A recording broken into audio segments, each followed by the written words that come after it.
Okay, after I posted the unboxing of my new DeWalt table saw, I was asked to check how accurate this table saw is out of the box. So today, that's exactly what I'm gonna do. Okay, so to properly align the blade and the fence, you're gonna need at least two types of measuring tools. One that will measure the angle of the blade, at least the 45, and the other will measure the distance to the blade and to the fence itself. Now all these measurements are made from the miter slot.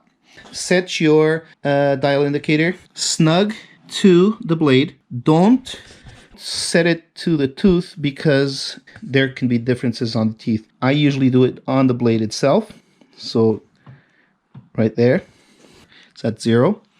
Now we're going to see. I can already see some difference. See that? See the indicator? Now you have these two bolts here right at the back of your DeWalt table saw. You have to undo those bolts in order for you to freely move the blade left to right. Okay, so I have adjusted the bolts in the back of the saw. You'll have to use one of these Allen keys. And now observe the difference. So it's just rubbing. The needle's barely moving.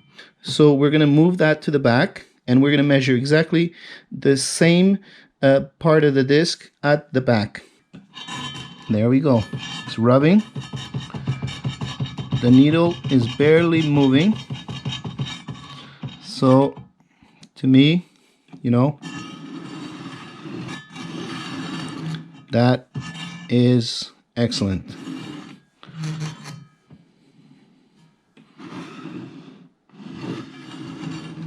You can hear it rubbing.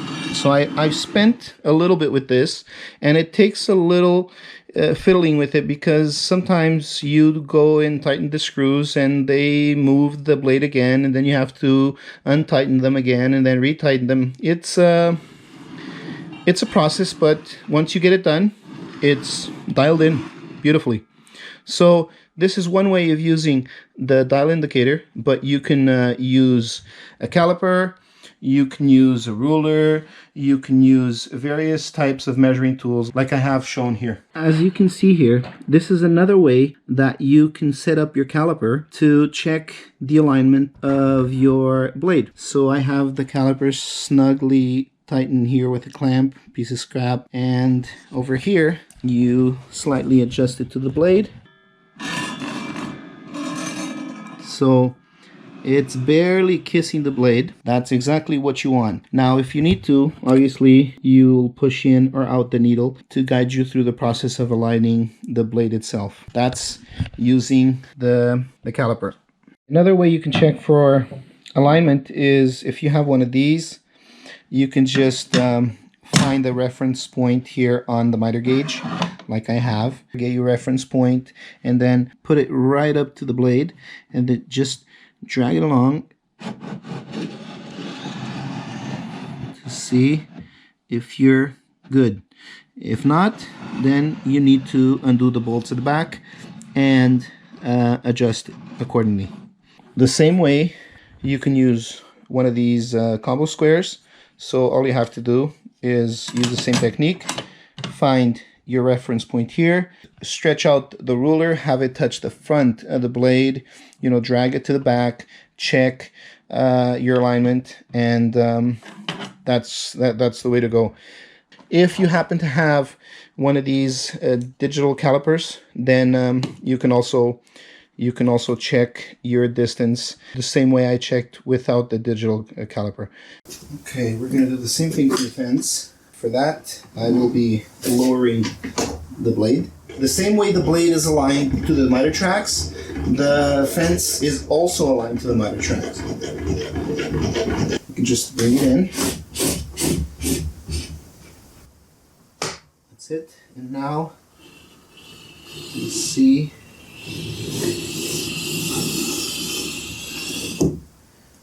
right, so it is a bit off. I will have to adjust it too.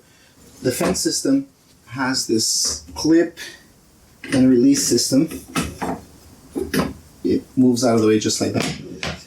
Now the bolts that are holding the tracks, they have to be properly separated. Once you align one, you have to undo the bolt and align the other one by using the wrench. So I did move it a little bit, and I'll have to move this one too in order for it to be properly adjusted. So that's it. That one's done. That's good. I only needed to align the back.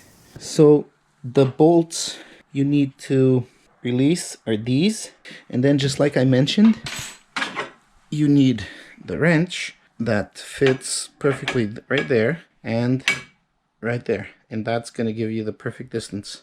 Let's put the fence back on. Tighten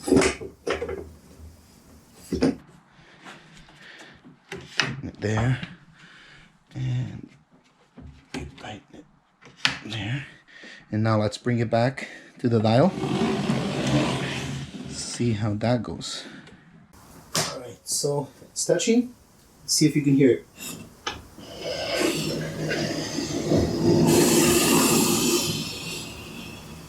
Okay, there's still a little bit of the difference. This is the bolt. I undo it. Now I'll just tap it. There. That's it. Now let's see.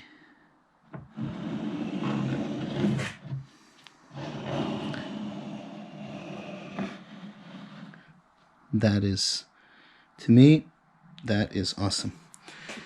That should give me a perfectly aligned fence to the miter track and the blade. Okay, so to set the angle for the blade, you have two stops at the front of your DeWalt saw. One is right over there, and the other one is right here. You're going to need one of these Allen wrenches so that you can adjust these once the angle is correct. Once you twist that, we'll turn this wheel, and that's where the saw will stop. Now, that's my 90.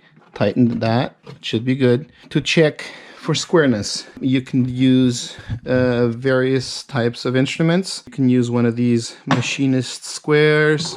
You can use one of these, I think they're called rafter squares. You can use one of these digital angle finder if you have one, or you can use one of these digital angle gauges or digital inclinometers as shown here.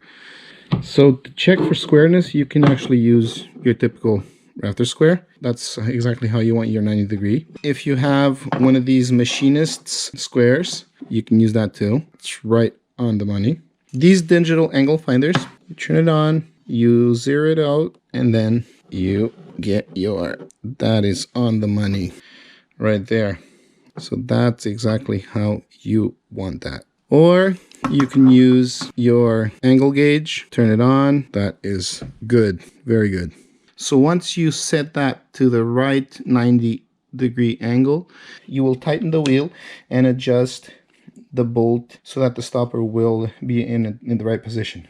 Now, for the angle, so that should be set back a bit. Okay, so I'm gonna have to undo this one a bit.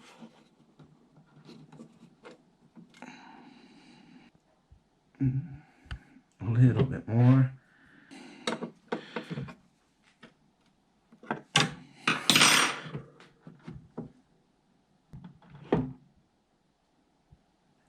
Boom. That's it. That's my 45. That is good. This can be sometimes a tedious job, but once you got all of this dialed in, believe me, it's going to be worth it because your cuts will be spot on.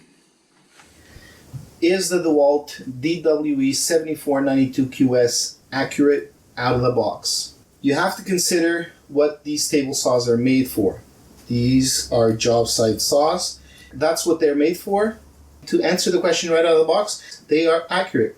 But, we can finesse them a little bit more. And for that, we need some specialized tools.